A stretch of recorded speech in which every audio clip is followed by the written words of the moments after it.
Hey everyone, today we are here with Tess Lovero Yes, of Richmond Comix. indeed. So we are going to interview Tess today to Sure talk are. about her work as the manager of Richmond Comix and what Mhm. she does and what she's excited about. Oh, yes. So it should be somewhat interesting, and I'll try not to Hopefully. say so a whole lot. I'm going to try and keep and like out of my vocabulary, but it's not going to work. Yeah, it's not going to work, but I'll do my We'll best. do our best, Yep. exactly. All right. I noticed I do that a lot anyway. So anyway, thanks for doing this. Thank I you. appreciate it. Yes. So what ignited your love for reading? I use a school word that ignited. Ignited. That's a really good Like word. Yeah. that, It was a little bit, I don't want to say spite, but it was That's a a good little one. bit of spite. Yeah. Because my mom growing up, she wanted my very first book that I ever sat down and read by myself to be Charlotte's Web, because that was the first book that she sat down and read. And she was 7 years old when she sat down and read it. So I was like, I'm going to read it before 7 years old. Oh, look at that. So Spite's a good tool. Spite is a great tool, yes. And so I was 6 and I read Charlotte's Web, and I didn't understand it because I wasn't really reading it. I was pretending to read it and understand because I'd seen the movie. So I knew what was going to happen. So you knew like every 10th word. Exactly. I can't say that I actually read the whole thing, and I know it took me like 6 months, but I read it before 7. So that's all that matters. I understood Wilbur and Charlotte. Exactly. And that's all that matters. Spite's a powerful tool. Spite's a powerful tool, yes. And then once I read that, my mom was like so proud of me, and I was like, I'm going to keep reading. This is a way to get praise. Wow. And I read. Wow, that's great. Actually, I love that story a lot. I approve. Yeah, I approve that story. So one of the things for your love of reading, of course, it led you into Instagram. Yes. And you have a page. I do, yes. Called reptilian.reader. I sure do. I sure do. Explain how you got into social media, and then how you started up that page and what you're focused on, and even today. Yes. So it was the pandemic, and I was bored out of my mind, and my mom was like, you should create an Instagram account where you post pictures of your pets. And I was like, this is a great idea. So I have a place to store all of the pictures of the animals that I take of. And at the time I had like 15 animals, which was way too many animals. And so I posted a bunch of pictures, and it was great. And then one day I was like, wow, I read this really great book and I want to talk about it. So I posed one of my lizards with a picture of the book. I'm pretty sure it was, I think it's They Both Die at the End by Adam Silvera. I think that was the book I posted. That's what you started with, huh? I'm pretty sure. I started off real strong. Oh, yeah. Let's just lay that out there. Very good book. And I was like, wait, this is so cute and interesting of me. And then my church actually commented on it and was like, wow, you're so cool. And I was like, oh, approval of the church. They didn't know what the book was about. Of course not. Not at all.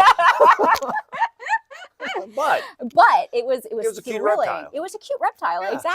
Exactly. So I continued doing it. And as the more I posted, the more I wanted to read so that I could post more, because right before 2020 happened, I really hadn't read anything for like a very long period of time. Gotcha. Just because I was busy, there was school, people, whatever, whatnot. And people. Oh. And so they're the worst. I used to read, it was a very specific type of book. It is very different from what I read now. It was all very like baseless and not very good books is what I read. But I read because I didn't know other great books existed.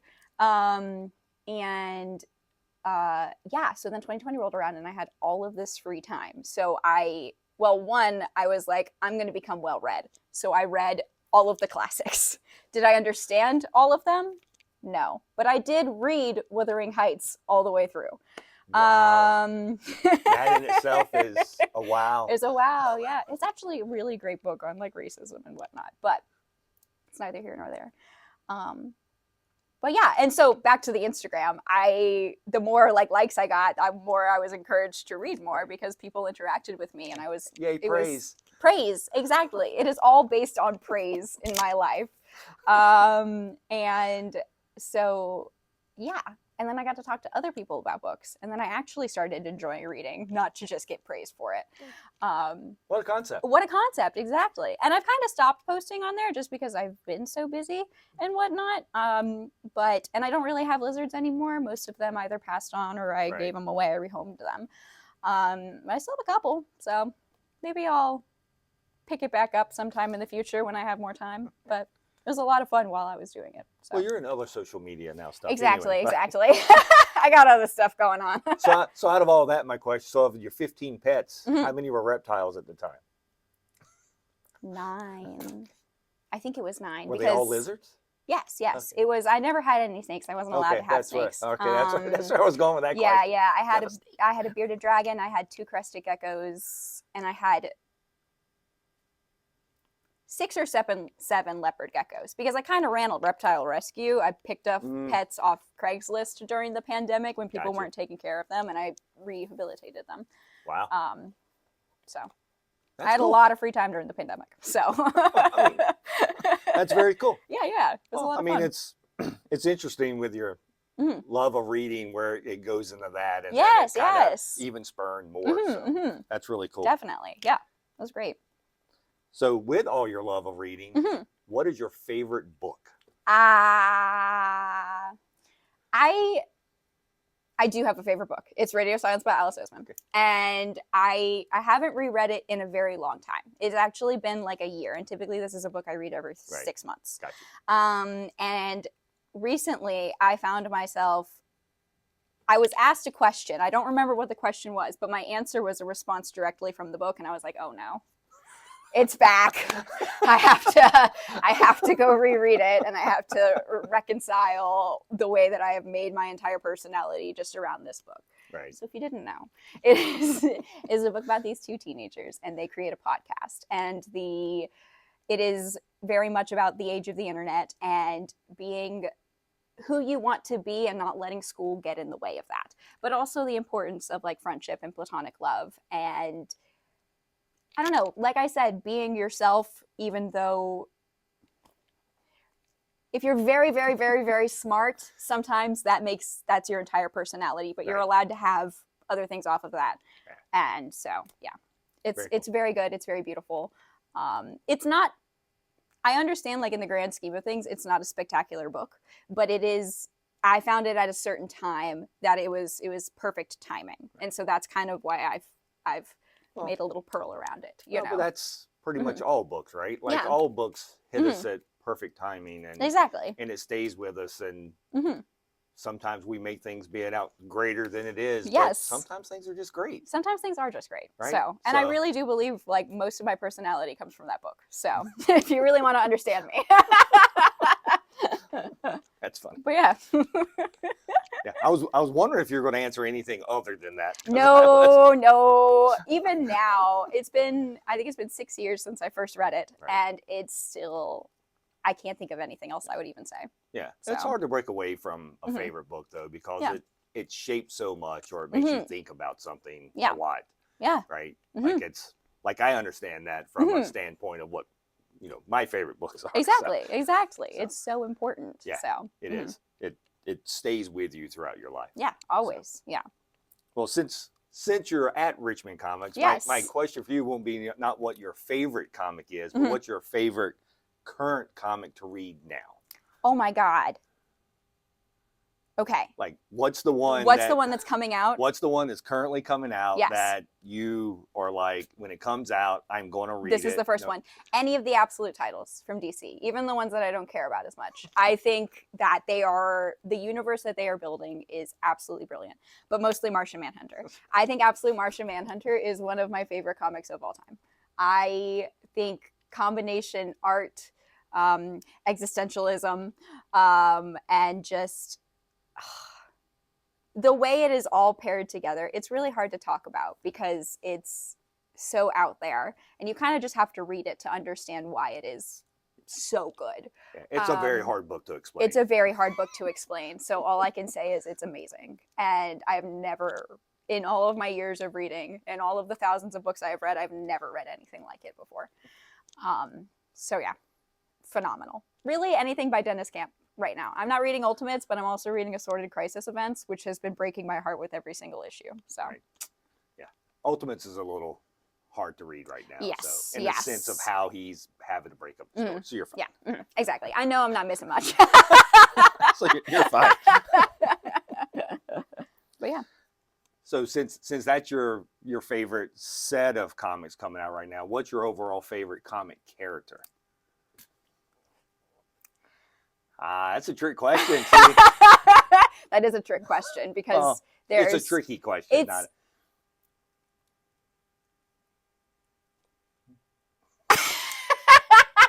Big Barda, just because I love a giant woman and I really love her. I love her backstory. I love all of the Furies and the dark side stuff, and I love Mr. Miracle, and I think that's another thing that I think I found at like a perfect time, and so my brain was just kind of like let's hold on to this forever and ever and ever and ever and ever.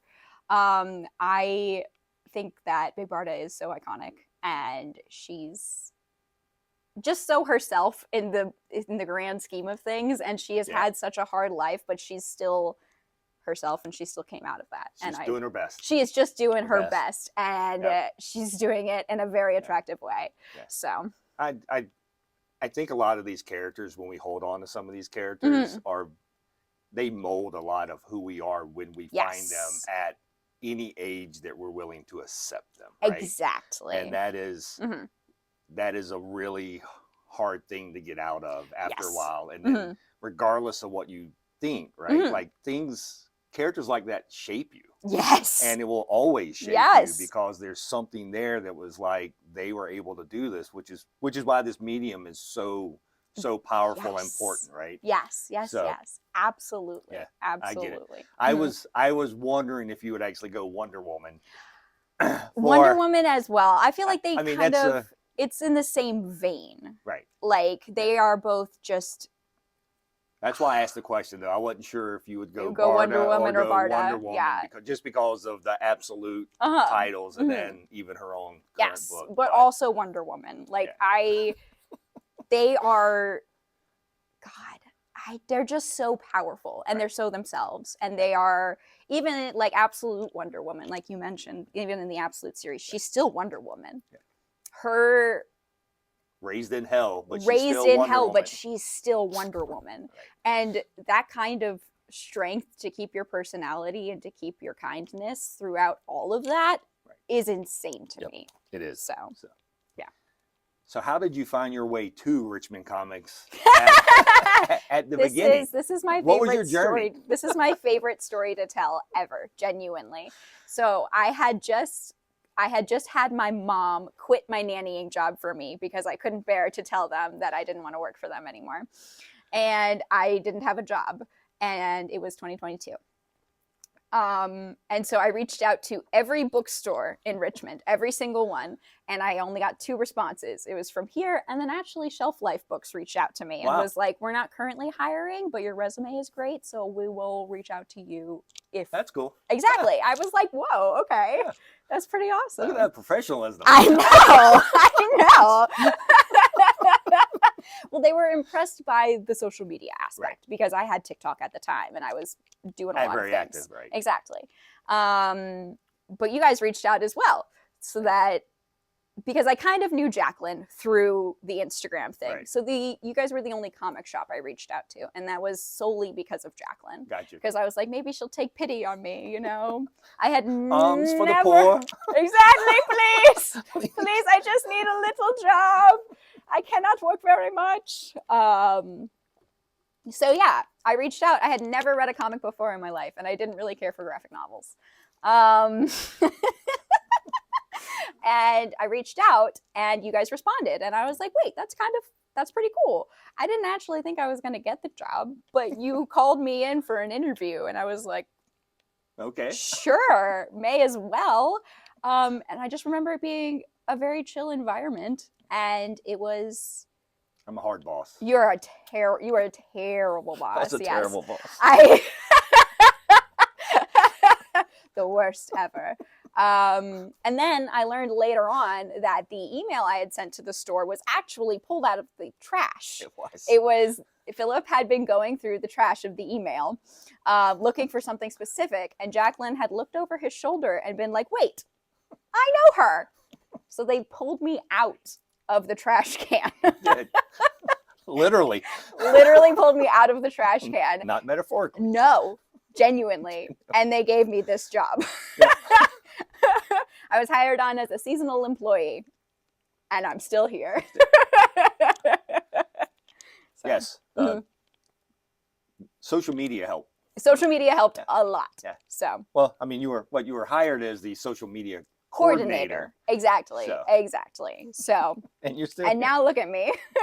And you answered my next question. So you never read comics at all? I had never read any comics. I read or even a graphic novel. Not really. I mean, I had read Fun Home and I had read Heartstopper, obviously, and I had read a couple other smaller ones that I had heard about, but not comics. I hated superheroes. I really, truly did. And so getting the job here, I was like, oh no, are they going to force me to read superhero comics? And they didn't. It took me a year and a half. Yeah, I mean, but you find what you like, right? And that's what you got to be passionate about. So if you're passionate about Heartstopper or anything else, it's a graphic novel, right? It's a part. It's a part of all that. It's still reading and everything. So yeah. So and look, you're still here. I'm still here. They can't get rid of me now. So you went from you were a part-time employee as a social media coordinator, right? And then you came on full-time. Yes. And then you were just full-time social media coordinator and staff. Yes. Right. Okay. Led all before you became manager. Exactly. I am now manager. I've upgraded. You keep upgrading. I keep upgrading. Exactly. Yeah, right? It's pretty great. It's pretty great. Moving up in the world. So since now that we won't touch on a lot of the social media stuff, but can you take us, you can. We're going to bring all that together, right? So can you take us through basically a typical day for you at a shop? Like it could be your busiest day or your not busiest day. Because you do so many different things now as a manager. So if you want to talk about that some. Definitely. So a very typical day, I get here about an hour before we open because I'm a little crazy and I like to make sure everything looks nice and is presentable for the day. I typically start out like answering emails and stuff, making sure like nobody who's tried to contact us is like angry at us or anything. Filling requests and whatnot, ordering things. Exactly. Oh my God. Oh, I keep. That's fine. That's not a good idea. Yeah. We won't edit that out though. Cool. So thanks. Okay. And then I do some general cleaning. I fill up all the holes on like the displays and stuff. I think it's very important that we don't have a whole lot of like blank spots places. I want there to be, so it's important to me that everything looks very nice. And so I sweep, I clean up, I wipe things down, so on and so forth. We typically don't have a ton of people who come in right at opening unless it's a Wednesday, and then we have people standing outside the door. So for a typical day, I open and I go back to answering emails and just doing general things around the store, like taking pictures or making TikToks. I typically do that right at opening. That way I have stuff to post throughout the day. I used to have a better schedule for like the social media stuff, and I filmed a lot of things and took a lot of pictures on Tuesdays specifically. A lot of new books come out. A lot of new books come out on Tuesdays, and it's the day before Wednesday, so there's lots of content to be made. But I have kind of fallen out of that because now my Tuesdays consist of lots and lots of other things, such as pulling books for subscribers, organizing books, counting, moving the books from the new release wall over to like the past month wall, pulling things down. Tuesdays are a very busy day for me now, so I don't have that planning space. Hopefully sometime soon I will be able to get back to that and have a more consistent schedule with social media, but now I just kind of wing it and I post whatever I feel like whenever I remember. Well, that's fair. Yeah. So out of all the stuff, what's your least favorite part of everything this job? Of this job? Yeah. I don't Besides dealing with me. Besides dealing with you, exactly. I genuinely don't know, because there's nothing here that I wouldn't do. See, that's the difference between wouldn't do and least favorite. Least though, right? favorite, yeah. I mean, we would all do anything. We would all do anything. Yeah, that makes sense. That makes sense. Putting away the Star Wars books stresses me out a lot, because I don't know how to organize Star Wars books, because some are Dark Horse and some are Marvel. Some are. I found an S here. Yeah. Genuinely, that is actually the one thing I won't do, is put away the Star Wars books, because I have no idea how they are organized. Like, I understand legacy numbering, so for superheroes and stuff, that's fine. I understand miniseries, I understand all of this stuff, but what do you do with Star Wars? Like, because they're all labeled Star Wars, but then there's Star Wars Hyperspace, Star Wars Darth Vader, Star Wars whatever. Yeah. Does the Dark Horse stuff go in with the Marvel stuff or not? Are we doing this from like the very beginning of like Star Wars comics, or the end, or I don't know. I've also never seen Star Wars. That's fair. So I'm losing on all sides here. So that's my least favorite thing, probably. It's a sky battle somewhere out there. Exactly. Exactly. There's a star, there's a war. Yeah. Some bad things happen. Exactly. People lose hands. It's fine. It's fine. So then what's your favorite part of the job? Interacting with the people and making people read things. I love it when people come in and they're like, I want to get into reading comics. And I get to be like, oh my God, this is the most special moment of your entire life. I hope you know. And I get to take them around and they tell me what they like to read. And since I've read so much, I have so many great book recommendations for just about anybody who walks in the door. Right. And my favorite thing ever is when people come in, have no idea what they're doing, and then they leave with like a stack of books. And then they come back and they're like, this was really good. Do you have more stuff like that? I love interacting with kids. I think that is also incredibly important in like building well-read people, is to have the kids read the things that they actually want to read instead of what they're being forced to read in like school and stuff. Yeah, I agree with that 100%. It's important to let them just read what they want to read, because they'll eventually get to everything else, right? Exactly. They just need to start. They just need a starting point. And if they can start somewhere fun and exciting like Dogman, like that's sure, it's not great literature, but it's still reading. I don't care what you're reading as long as you're reading. I don't care where you're reading as long as you're reading. That's the most important part. Yeah, I mean, I agree with you 100% on that. Like, that to me was some of the best part of ever in this job, in this medium, is just getting people in any kind of reading for the first time, and they're starting out, right? It's new for them, and it's great to see certain parents come in and they don't need to start off with Charlotte's Web. They don't need to. No, exactly. Dogman is fine to start off with. They'll get to everything else. Exactly. Right? There's no rush, but you have to start. Right. So. And if you turn them off at the beginning, then they'll never read. No, right? They'll absolutely never read. not. Yeah. Exactly. Yeah, I've noticed that too. So. Yeah. So going back to an earlier statement where it took you about 1.5 years before you got into comics, which puts you right around 2023-ish. So you've only been reading like superheroes for like 2 years. Yes. Right? So how has that journey been? Gosh, that has been actually insane. I think I have actually changed as a person more from just reading superhero comics than I have from reading anything else ever. I had a very specific view of superhero comics because, I mean, from an outsider looking in, you see the Marvel movies and it's like, these are all geared towards boys and comics are for boys and all of this stuff. So that's just what I assumed. Right. And I mean, like, I grew up on Disney princesses. That's how it works. Yep. And so I was very resistant to getting into superhero comics just because, like the bad guys lose, the superhero wins in the end. That's exactly, that's the formula, Superman is boring because he's basically a god. Spider-Man's just an idiot, like it's this was what I thought. Right. And then you gave me the original Ultimate Spider-Man, and then Tommy gave me Invincible. Right. And I read both of those basically at the same time. And I realized that comics were not just beat 'em up books. Right.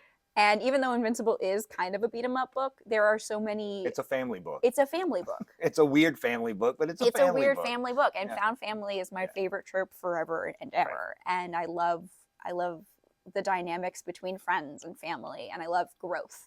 And I feel like both of those series show a lot of growth in the main characters. Right. Specifically Invincible, because you start out with Mark, who's just this regular teenager, and then all of a sudden, like, his dad is just this vicious killer, right. And he has to cope with that and he has to deal with that. But then his dad isn't so bad. And the relationship between him and his dad is insane to me. Yep. And the way that is built and the way Mark sees the world is phenomenal. Like, that is probably one of, if not the greatest, in my opinion, right. series of all time from beginning to end. Because it's never boring either. It doesn't repeat itself. It's problematic in some areas, but it still holds up really well. Right. So, yeah, those are great series. I mean, they're all great series, but it's been a big switch, and it's in 2 years. You've embraced this. You've taken a lot in just a 2-year span, which is kind of amazing in a certain way, right? Yeah. Because you just spread out even to where you're reading just regular superhero stuff, right? Yes, I love Superman. Superman is one of my favorite superheroes of all time. Like, and I never thought I'd be able to say that. But there's just something so wonderful about a guy who is just good. Yep. You know? And maybe I don't even like Superman, but I like Clark Kent. Right. You like the premise. I love the premise. Yeah. It's what the embodiment of the character is. Yes. It doesn't always have to be necessarily a great story. No. But if the embodiment of a character is there. I think we talked about, there was a one shot that came out a couple of weeks ago, and it was just 6 pages of what Superman does in a normal day that basically just tires him out. Yes. Right? Like, because of who he is. And those kind of stories, I think, is amazing. Right. Like, Superman just being a real guy. Yep. That is so important to me. Yeah. It's just such an interesting journey to hear about. It is, because I went from reading cheesy rom-com, YA rom-coms, and only reading cheesy YA rom-coms with the occasional classic book, to this. Yeah. And I feel like I am so much more well-read now. I feel like I am able to take in information easier and retain things better. I'm actively reading. I'm not just reading to fill a void. Yeah. So. And I think it's important too. And you said it, like, people need to understand from your perspective, like, what you do here. Comics just aren't a beat 'em up book all the time. Now, are there? Absolutely. Yes. But there isn't everywhere. No. Like in novels and movies and TV, like, there's just certain things that you just watch so you can just sit back and not think about. Yeah. But if you want to think about it, it doesn't mean you can't go pick up a Superman book and it give you something to think about. Yes. You can't go pick up a Spider-Man book and it give you something to think of. Those, they're always more complicated than people want to make it out to be. Than people want to make it out to be. Exactly. So, very cool. Yeah. So what kind of pressure do you feel now of being a manager of a comic shop? I think it's kind of a boring answer. The most pressure I feel is just from, like, ordering the correct things and making sure we stock the things that people actually want. It is hard to tell what is going to sell and what isn't, because social media plays a really big part in all of that. So I'm very grateful to have that outlet to be like, oh, what are people talking about? What do I need to order up on this time? Gotcha. We do take inventory, and I do have a list of, like, what sells really well and what doesn't sell really well. And obviously I have subscribers, and I have people who come in and tell me what they're really excited about, so I can base it off of that. But it's still a gamble. Right. And a lot of the stuff that goes out on our new release rack, if it doesn't sell within the first week, it's never going to sell. Unless something crazy happens.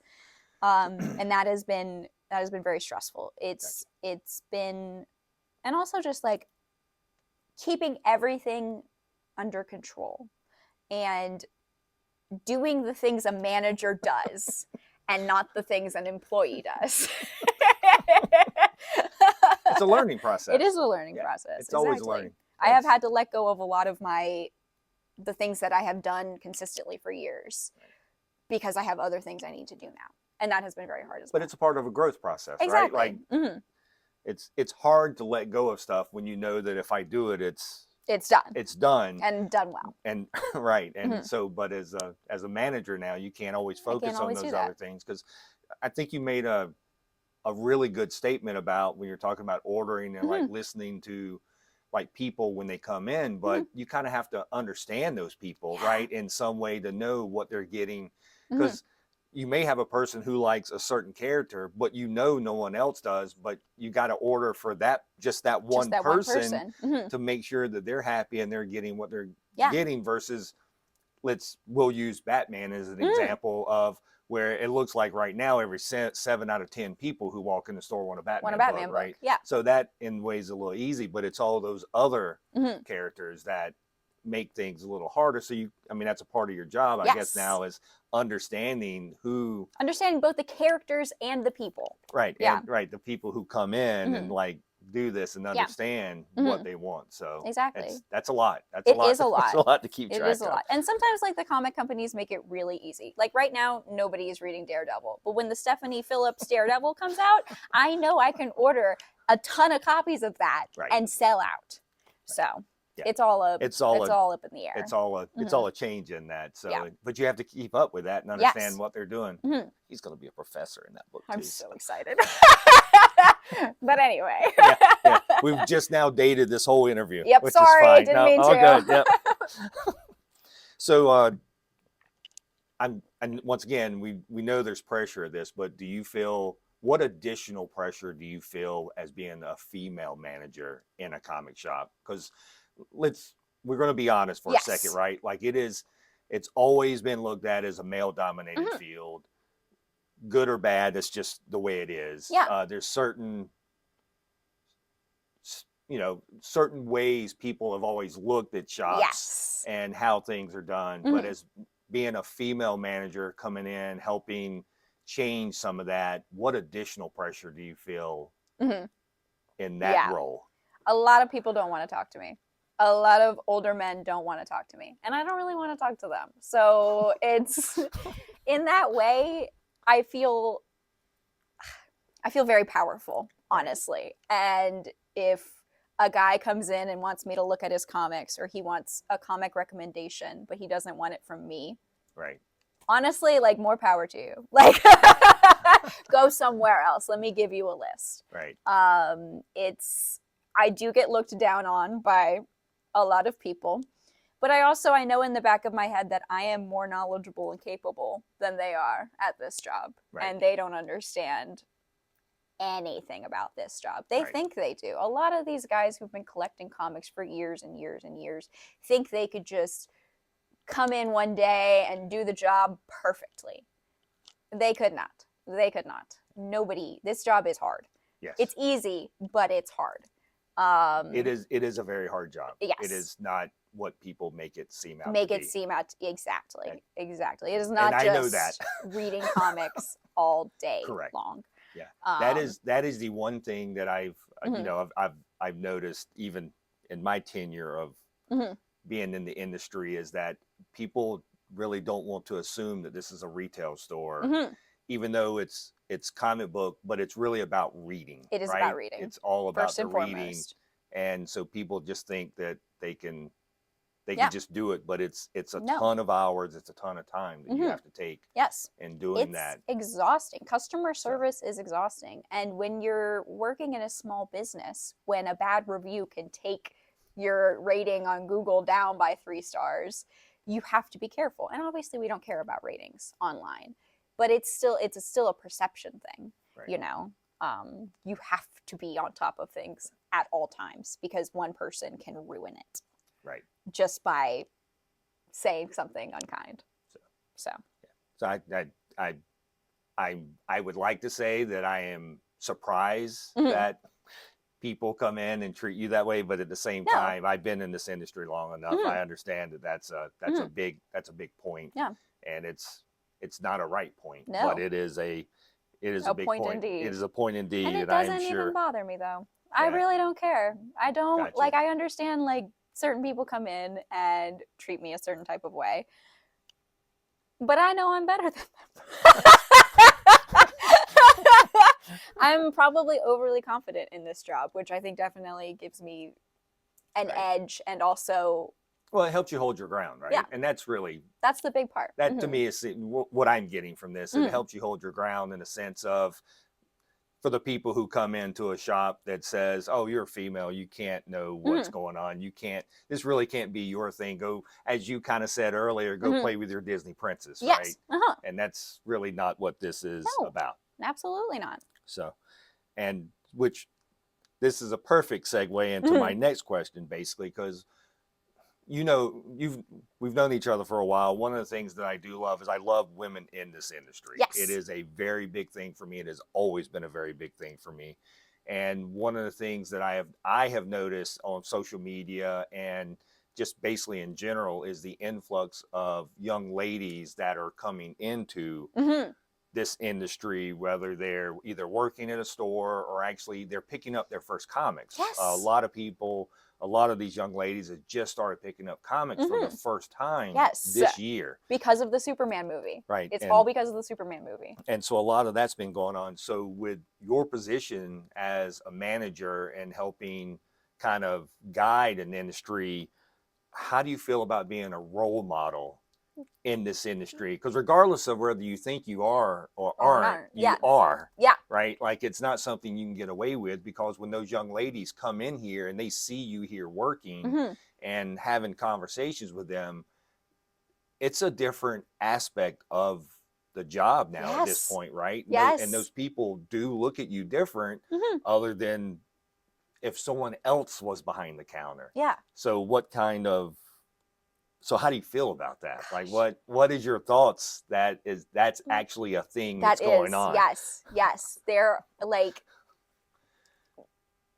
it is so special to me to when somebody comes in and when a young lady comes in and is like, I want to get into comics, and I get to be the one to lead her through that. Right. I get to be the one to be like, this one, you don't want this one. This one's full of misogyny. Let's step away from The Dark Knight Returns. It's a great book, but it does not have to be your first book. Right. Exactly. I feel like, especially with recommending Batman books. Yes. If somebody wants to read Batman, there are certain Batman books that men will tell you are the greatest Batman books of all time, and you shouldn't read them. Right. If a guy tells you should read Watchmen, you should not read Watchmen. You should not.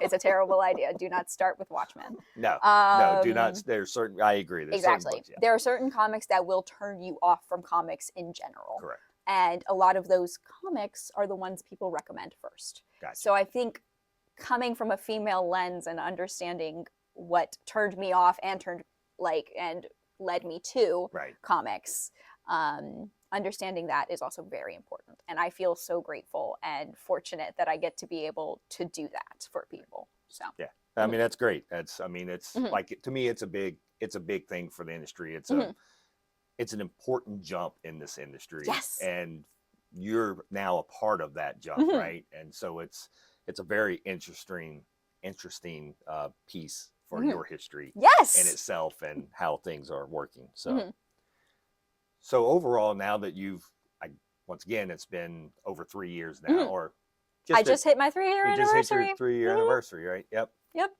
So as you've done that, what does the industry as a whole mean to you? Like, what are you seeing in here that it now means more to you now than what you thought about it, like before. Even when you started here 3 years ago, right? It's, oh my gosh, it's community. A lot of it, like, there's people who love comic books, and the right people are wonderful about it, you know. And I think comics are unfortunately not as accessible as some may hope, but there's, oh my goodness, how do I word this? I have lots of feelings about this. Just let them out. I know, but it's, how do I say it in a way that makes sense? Comics are so important. I think they're probably one of, if not the most important form of storytelling, because it's stuck around for so long. And all of these stories written by specifically like minorities and stuff. Like, I mean, Superman was created by 2 Jewish kids during World War II. Like, that's insane to have come this far. I think the industry has given voice to a lot of different types of people and been an access point as well for a lot of different types of people. It's also, I don't know, just accessibility is very cool to me. So, gotcha. Right. So what do you hope to accomplish in this industry? Like, you are very young in this industry with 3 years here working, and got many years ahead. Yes. You know, whether you're a manager of a shop or you're doing other things in life, like what do you hope to overall, because you enjoy reading, right? Yes. It's not just like if you were not a manager of the comic shop that you would just quit reading comics at this point. Like, that ship has sailed. Exactly. Right? Yeah. So as an industry as a whole, what do you hope to accomplish? I want people to read more. I want it to be easier to read. Kind of going back to my accessibility point before, like the DC compact editions and all of the different publishers who are doing compact editions that are smaller, cheaper ways of accessing books. I think that's brilliant. And I think comics even being in like Sheets and Dollar Tree, like that's amazing to me, because I don't care where people are reading. I don't care where people are getting their comics. I care that they're reading. Right. I think stories are the most important thing ever, like above everything, almost everything else, because stories are, I mean, that's what's connected humanity for literally ever. That was getting ready to be my statement to you. When you made that, it's like people forget. Yes. Like, since the beginning of time, it's the story was the first thing that brought people together. Yes. Right. And it didn't matter if it was true or not. Yeah. It was the story that brought it together, because everything was exaggerated. Yes. Even if it was true, it was exaggerated. So it was a part of that. So yes. Oh my God. I just love stories so much. And there's a significant lack of them in the media today, because everybody's watching TikTok. Everybody has their like 15-second videos and their 15-second like memory span or whatever. Squirrel. Exactly. Attention span. That's what I was thinking. And I want to promote stories as much as I possibly can. I think that is literally like the coolest part of this job is introducing people to stories and making them read, and how it builds your brain in such a beautiful way. So. And it goes back to what you said about finding the right story, right? Like it's, if you find that right story and someone comes in there, all the other right stories will follow. Yes. And then the one story that they pick up that's not right, it will not deter them, because now they've read 100 right stories. The 101st isn't an issue. Just because I've read a lot of bad comics and I just know I don't like them, and I put them back and I look for something else. Yeah. Yeah. But if you start them off bad, then they're never going to want to go back. Right. So that's a big part of that. So, well, that was all of my questions. Wow. Do you have anything else that I have not asked that you would want to mention about yourself, or what you're thinking through this process? I always like to, have the little open. Yeah. No, I think we've covered a lot of everything. The questions you asked were very, very well thought out, and I appreciate that a lot. So well, I appreciate you sitting down and taking the time to do this. Of course. And so hopefully we can, in another few years, we'll sit down and have do another one, and see where we stand on some of these questions and where you feel like you're at. And, it's wonderful to see you doing all this and feel this way about the industry. So it's very cool. Yep. I love talking about it. So once again, Tess, appreciate it. Thanks for this. You. If anyone has any other questions for Tess, you can leave them down below in this video, and we can do a follow-up if needed, or we could just answer in the comments somewhere. So anyway, thanks again. Yes, appreciate of course. it. And we will talk to y'all next time. Bye. Bye.